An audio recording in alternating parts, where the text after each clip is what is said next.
अब root mean square value पढ़ना है, ठीक है, रूट मीन स्क्वायर वैल्यू। अब इसमें क्या होता है इसका मतलब समझिए, जितने भी इंस्टेंटेनियस वैल्यू थी, आपको मैंने अभी दिखाया था, एक ग्राफ बनाया ऐसे करके, यहाँ पे जितने भी इंस्टेंटेनियस वैल्यू थी, ये जितनी भी इंस्टेंटेनियस वैल्यू थी, इसकी आपने क्या किया था, अर्थमेटिक मीन निकाला था।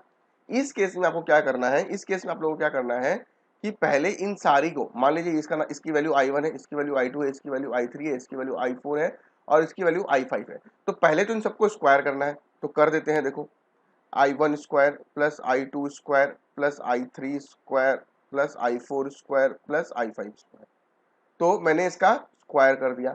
अब इसका मीन निकालना है, क्या करना है, मीन निकालना है, तो डिवाइड बाई 5, ये मीन भी निकाल दिया मैंने।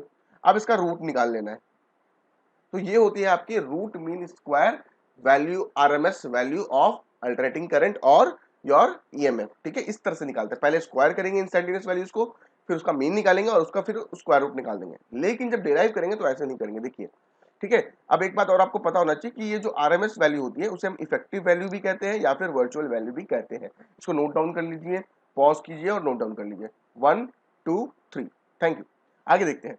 अब हमें क्या करना है कि इसका फॉर्मूला होता है ये वाला, I R M S equals to I naught upon root two, I naught upon root two या फिर 0.707 I naught upon root two या फिर 0.707 आई नॉट, ठीक है। अब आप बोलोगे सर ये क्या है, फिर से फॉर्मूला, इसको फिर से डेराइव करेंगे, जैसे भी उसको डेराइव किया था उसी तरह इसको भी डेराइव करेंगे, टेंशन मत लीजिए। तो यहाँ पे क्या है, similarly the square root of the mean square of all the instantaneous value of EMF over one complete cycle.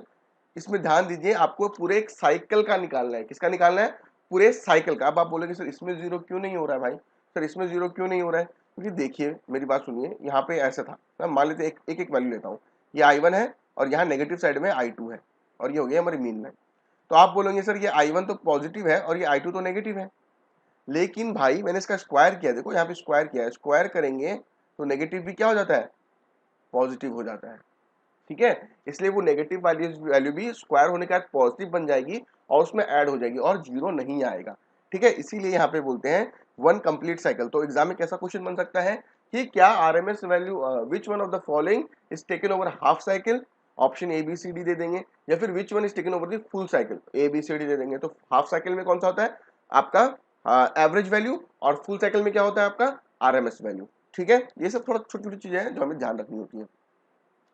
उसी तरह से जो वोल्टेज है उसकी आरएमएस वैल्यू भी यही होती है, E naught by root two, यानी कि peak value upon root two, यानी कि 0.707 ई नॉट, ठीक है। या फिर आप उसको बोल सकते हैं 70.7% ऑफ द मैक्सिमम वैल्यू, ठीक है। आई होप यहाँ तक क्लियर है और मैं आशा करता हूँ आप लोग इसको कॉपी कर चुके होंगे, ठीक है। इसको कॉपी कर लीजिए और वो ई नॉट वाला भी कॉपी करना है आप लोगों को, ये वाला भी कॉपी करना है आप लोगों को, पॉज कीजिए, ये वाला भी कॉपी करना है आपको, पॉज कीजिए, ठीक है। अब हम लोग देखते हैं आरएमएस वैल्यू ऑफ करंट। अब इसके प्रूफ करेंगे, अभी तक हम लोगों ने किसका प्रूफ किया है, एवरेज वैल्यू का। अब किसका करेंगे, आरएमएस वैल्यू का प्रूफ करेंगे। देखो कैसे करेंगे, वही करना है क्या कि सबसे पहले हमें क्या करना होगा, एवरेज ऑफ आई स्क्वायर निकालेंगे ओवर वन कंप्लीट साइकिल। क्या करेंगे, एवरेज ऑफ आई स्क्वायर, उसमें किसका निकाल रहे थे, उसमें फॉर्मूला था ये वाला, देखो उसमें फॉर्मूला था हमारा एफ, सॉरी एफ नहीं लगाएंगे, I D T upon D T 0 to t/2 0 to t/, ये फॉर्मूला था उसमें। इसमें क्या होगा, थोड़ा देखिए चेंजेस आ जाएगा, यहाँ पे आई था, यहाँ पे आई स्क्वायर हो जाएगा, यहाँ पे t/2 था, यहाँ पे पूरा का पूरा t आ जाएगा, क्योंकि फुल कंप्लीट साइकिल पे ले रहे हैं, ठीक है। अब हमें पता है I equals to I naught sine omega T होता है, तो यहाँ लिख लेते हैं हम लोग। तो ये हो जाएगा आई नॉट मतलब आई स्क्वायर मतलब आई नॉट स्क्वायर और साइन स्क्वायर ओमेगा टी, यहाँ पे आ गया देखो, ठीक है। अब पहले की तरह ही इसका इंटीग्रेशन करना होगा, since I naught square constant है तो वो बाहर चला जाएगा और इंटीग्रेशन किसका होगा, sign square omega T dt का, sign square omega T dt का। तो जब इंटीग्रेशन करेंगे तो हमें पता है कि हम स्क्वायर का कभी डायरेक्ट इंटीग्रेशन नहीं कर सकते हैं, इसलिए साइन स्क्वायर ओमेगा टी को मुझे क्या करना पड़ेगा, 1 minus cos 2 omega T by 2 लिखना पड़ेगा। अब ये कहां से आया, this is a trigonometry formula, this is a trigonometry formula. जो बच्चे का मैथ्स नहीं है, जिन बच्चों का मैथ्स नहीं है 12th में, वो इस फॉर्मूले को नोट डाउन कर ले साइड में, ये बहुत इंपॉर्टेंट ट्रिग्नोमेट्री का फॉर्मूला है। इसकी डेरिवेशन की जरूरत नहीं है, इसका एक्सप्लेनेशन की जरूरत नहीं है, आपको ये याद रखना होगा कि sine square omega T equals to 1 minus cos 2 omega T upon omega by upon T होता है, 2 होता है सॉरी, ठीक है।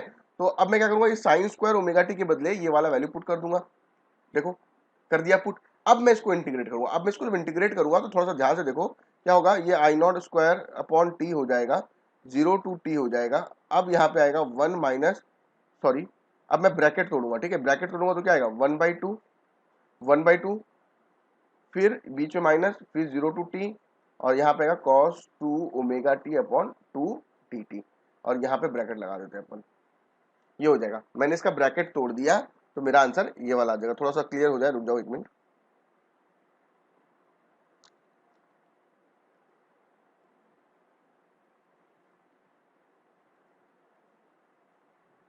देखो अभी आई होप ये चीज क्लियर होगा। अब देखो बस ये 1/2 हो गया, बस मैंने ब्रैकेट तोड़ा, ये 1/2 अलग कर दिया और cos ओमेगा टू अलग कर दिया और पूरी इंटीग्रेशन लगा दी, ठीक है। तो इसको अच्छे से कर लेना। और ये जो आप बोल रहे नीचे टी क्यों आया, क्योंकि इसकी जो डिफरेंशिएशन होगी, इसकी जो इंटीग्रेशन होगी वो टी ही आएगी, ठीक है। तो अब देखते हैं आगे। अब क्या होगा इसमें, मुझे अलग अलग जब मैं डिफरेंशिएट करूंगा तो यहाँ पे आ जाएगा मेरा 1, यहाँ पे आएगा टी और ये वाली कहानी आ जाएगी, ठीक है। डिफरेंस इंटीग्रेशन आपको आती होगी आई होप, क्योंकि cos ओमेगा टी की इंटीग्रेशन होती है sin omega T upon omega. cos omega T की इंटीग्रेशन क्या होती है, sin omega T upon omega होती है, ठीक है। अब आगे देखते हैं। और ये जो आया है आपका, ये जो t sin omega T minus ये जो कहानी आई है आपकी, इसको देखिए कैसे करना है। ये वाली कहानी यहाँ पे थी, मुझे क्या करना पड़ेगा, upper limit minus lower limit करनी पड़ेगी। अपर लिमिट क्या है, कैपिटल टी है, ठीक है, अपर लिमिट क्या है, कैपिटल टी है। लेकिन उससे पहले ओमेगा के बदले में क्या पुट कर सकता हूँ, ओमेगा के बदले में पुट कर सकता हूँ 2 पाई अपॉन टी। तो मैं यहाँ पे ओमेगा है, यहाँ पे ओमेगा पुट कर देते हैं 2 pi T, 2 pi by T. तो यहाँ से ये जो कट पिट के जो भी बचेगा वो आपका यहाँ पे आएगा टी माइनस साइन, ये वाली कहानी आ जाएगी, ठीक है। अब मैं यहाँ पे क्या करूंगा, अपर लिमिट पुट कर रहा हूँ, अपर लिमिट पुट कर रहा हूँ। तो यहाँ पे टी के बदले क्या आएगा, कैपिटल टी, यहाँ पे स्मॉल टी का लेके आएगा कैपिटल टी, और ये बाकी कहानी सेम रहेगी माइनस। अब यहाँ पे जीरो पुट करना है नेक्स्ट वाले में, तो सभी जीरो हो जाएंगे, कोई जरूरत नहीं पुट करने की। अब यहाँ से जब जो कटेगा पीटेगा उसको काट पीट देंगे, जैसे यहाँ से देखो काट पीटेगा, मेरा आएगा आंसर ये वाला, ठीक है। अगर कुछ बच्चे कमजोर है तो मेरे को थोड़ा सा पहले बता दूं, देखो ये टी कट जाएगा और ये टी साइन इंटू 4 पाई आ जाएगा, साइन इंटू 4 पाई आ जाएगा। अब साइन 4 पाई की वैल्यू आपको पता होनी चाहिए, ये छोटी छोटी चीजें जो मैथ्स की आपको पता होनी चाहिए, ठीक है। इसको जो पूरे का आप सॉल्व करेंगे तो आपका आ जाएगा आंसर ये वाला, I R M S equals to I naught square upon 2, I R M S square, I square R M S equals to I naught square upon 2। लेकिन हमें तो आई आर एम एस चाहिए, तो इसका रूट ले लेंगे, रूट लेंगे तो हमारा आ जाएगा आई नॉट अपॉन रूट 2, यानी कि 0.707 आई नॉट, ये हो गई आर एम एस वैल्यू। अब कुछ स्टूडेंट सोच रहे होंगे कि सर हमें इतना नहीं आता, इंटीग्रेशन डिफरेंशिएशन नहीं आती है। तो देखो भाई, ये आपने जो 11th में पाप किया है नहीं पढ़ के, उसको आपको सुधारना होगा। ये मैथ, ये जो बेसिक मैथ्स है, ठीक है, उसको आपको कम से कम देखना होगा। आप लोग चाहे तो यूट्यूब चैनल पे, हमारे जो मेंटर्स कॉर्नर का यूट्यूब चैनल है उस पे जाइए, वहाँ पे आपको दिखाई देगी एक तो नेट की फ्री सीरीज दिखाई देगी, जिसमें हम लोग ने स्टार्टिंग में कुछ इंटीग्रेशन डिफरेंशिएशन का पूरा एकदम अच्छे से डिटेल्ड वे में फ्री में करवाया हुआ है। तो आप वहाँ जाइए, मेंटर्स कॉर्नर चैनल का नाम है, हमारा ही चैनल है, मैं ही पढ़ा रहा हूँ वहाँ पे, मेंटर्स कॉर्नर उनके जो चैनल है उसमें जाके देखिए। एक बार आप इंटीग्रेशन डिफरेंशिएशन का देख लेंगे तो आपको कोई भी डाउट नहीं होगा, ठीक है। आगे देखते हैं। अब क्या है, similarly R M S E M F is, यही आ जाएगा। डेरिवेशन का तरीका बिल्कुल सेम है, आई नॉट के बदले बस ई नॉट बैठाना है, ठीक है। अब आपको ये वाली चीज कॉपी करनी है, ठीक है। आप वीडियो को बैक, मैं वापस से जो जो कॉपी करनी है फिर से बता देता हूँ क्या क्या करनी है। ये करना है, ये वाली करनी है,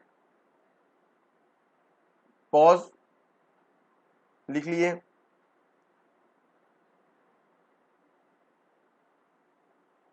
पॉज लिख लो, पॉज, ये पूरी कहानी नीचे लिखो, एंड देन फाइनल आंसर। तो ये आपको ने लिख लिया होगा, ठीक है। आगे देखते हैं। अब हमें कुछ नोट पॉइंट कुछ रिमेंबर करने होंगे रिगार्डिंग आरएमएस वैल्यू के, ठीक है। क्या है देख लेते हैं। सबसे पहली बात क्या है कि जो एसी सोर्स होता है, एसी सोर्स होता है वो हमेशा आरएमएस वोल्टेज देता है। मतलब आपके घर में जो बिजली वगैरह आपको मिल रही है, जिससे मेरा अभी लैपटॉप चल रहा है, ये आपका फैन चल रहा है, एसी चल रहा है, ये जो भी चल रहा है ये किसके वजह से चल रहा है, ये चल रहा है एसी सोर्स की वजह से। और एसी सोर्स क्या दे रहा है हमें, आरएमएस वैल्यू, आरएमएस वैल्यू दे रहा है हमें, क्या दे रहा है, आरएमएस वैल्यू। और आरएमएस वैल्यू क्या है, 70.7% ऑफ दी पीक वैल्यू। मान लेते हैं अगर मेरे इस घर में जो पोटेंशियल उसकी मैक्सिमम पोटेंशियल है 100 वोल्ट देने की, तो मैं भी यूटिलाइज कर रहा हूँ 70.7% ऑफ दैट पर्टिकुलर वोल्टेज। दूसरा, जो करंट मिलता है हमें वो भी आरएमएस करंट ही मिलता है, ठीक है। और आपको एक बात पता होनी चाहिए कि अगर आप एसी एमीटर या वोल्ट मीटर यूज कर रहे हो, एग्जाम स्कूल में जब प्रैक्टिकल करोगे एसी एमीटर या वोल्ट मीटर यूज कर रहे हो, तो at that point of time आपका जो एमीटर या वोल्ट मीटर रीड करेगा वो आरएमएस वैल्यू ही रीड करके बताएगा, वो आपको पीक वैल्यू रीड करके नहीं बताएगा, वो आपको पीक वैल्यू रीड करके नहीं बताएगा। अच्छा, एक क्वेश्चन दे रहा हूं मैं आपको to be done at home, कि व्हाट विल हैपन अगर आप एक डीसी एमीटर से करंट एसी का करंट मेजर करने की कोशिश करोगे। फॉर एग्जांपल ये मेरा एक सर्किट है, यहाँ पे मैंने डीसी एमीटर लगाया हुआ है और यहाँ पे मैंने एसी का सोर्स लगाया हुआ है। आपका आंसर बताइए क्या होगा, कि यहाँ पे रीडिंग क्या आएगी। ठीक है, ये आपके लिए होमवर्क है। अब देखिए हमें अब क्या पढ़ना है कि एसी जो होता है हॉट वायर एमीटर से भी हम लोग मेजर कर सकते हैं, या फिर हॉट वायर वोल्ट मीटर से भी हम लोग मेजर कर सकते हैं। क्यों? क्योंकि जब एसी करंट फ्लो होता है तो वहाँ पे हीट जनरेट होती है, और वो जो हीट जनरेट होती है वो उस पर डिपेंड नहीं करती कि एसी का डायरेक्शन क्या है, पॉजिटिव है या नेगेटिव है। हीट हीट होती है वो। अब आप हीट एक टाइप की एनर्जी है, उसका कोई भी डायरेक्शन नहीं होता। तो वो जो हॉट वायर एमीटर्स होते हैं उस हीट को एब्जॉर्ब करके मेजर करते हैं कि ये कितना करंट है। तो वो हॉट वायर एमीटर्स क्या करते हैं, they use the heat to find out the value of current, तो वो आपको प्रॉपर करंट दे देंगे। ठीक है, और दूसरी बात क्या है कि एसी जो है वो सेम हीटिंग इफेक्ट प्रोड्यूस करता है as that of the AC DC. जो डायरेक्ट करंट में हीट प्रोड्यूस होने वाली थी वही वाली हीट भी एसी भी प्रोड्यूस करेगा। ठीक है, अब और एक चीज जान लेते हैं हम लोग।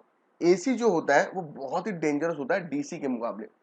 एसी जो होता है वो डीसी से बहुत ज्यादा डेंजरस होता है। अब आप सोचेंगे कैसे, तो देखिए 200 वोल्ट ऑफ एसी क्या है, ये है हमारा आरएमएस वैल्यू। आरएमएस वैल्यू यानी कि इसकी मैक्सिमम वैल्यू कितनी होगी, 200 रूट 2। जबकि जो 200 वोल्ट डीसी वैल्यू है, जो उसकी 200 वोल्ट डीसी करंट लेंगे आप, डायरेक्ट करंट में लेंगे, उसकी मैक्सिमम वैल्यू भी 200 वोल्ट ही रहने वाली है। तो कहने का मतलब क्या है कि ये जो एसी है जो आपको भी करंट में मिल रहा है, उसकी मैक्सिमम वैल्यू कहीं ज्यादा है जो आपको मिल रहा है उससे। ठीक है, अगर मान लीजिए कोई भी भगवान अगर ऐसा हो, अगर कभी आप पीक करंट को छू देंगे तो आप शट शट करके जल जाओगे, जबकि डीसी का जो मैक्सिमम वैल्यू होता है वही रहेगा, उसमें कोई चेंजेस नहीं आता। इसलिए एसी को कहा जाता है ये थोड़ा ज्यादा डेंजरस होता है। दूसरी बात क्या है कि एसी को हम लोग इलेक्ट्रोमैग्नेटिक इंडक्शन के प्रिंसिपल से भी बनाते हैं। ये हम लोग जब ईएमआई पढ़ेंगे, ईएमआई इलेक्ट्रोमैग्नेटिक इंडक्शन वाला चैप्टर जब हम लोग करेंगे तब इसमें देख लेंगे कि कैसे हो रहा है। और दूसरी बात, सबसे अच्छी बात कि एसी जो होता है वो ओम्स लॉ को भी ओबे करता है और जूल्स हीटिंग लॉस को भी ओबे करता है। ओम्स लॉ को भी करता है, जूल्स हीटिंग लॉ को भी ओबे करता है। ठीक है, अब देखिए एमसीक्यू लेते हैं। What is the answer if I naught is the peak current then RMS current is. मैं चाहता हूं आप लोग इसको पॉज करें और इसका आंसर बताएं। होपफुली आपने आंसर सोच लिया होगा। इसका आंसर है बी, सॉरी 4, यानी कि ये भी हो सकता है, सॉरी क्या बोल रहा हूं मैं भी, ये भी हो सकता है एंड ये भी हो सकता है। अभी हम लोगों ने इसको डेराइव किया है। नेक्स्ट क्वेश्चन देखते हैं। आशा करता हूं आप वीडियो को पॉज करेंगे और इसका आंसर बताएंगे। अब तक आपने आंसर सोच लिया होगा, अब आगे देखते हैं। इसका आंसर क्या बोला है, एवरेज ईएमएफ बोला। देखिए ढंग से, एवरेज ईएमएफ बोला है during the positive half cycle peak value क्या होगी।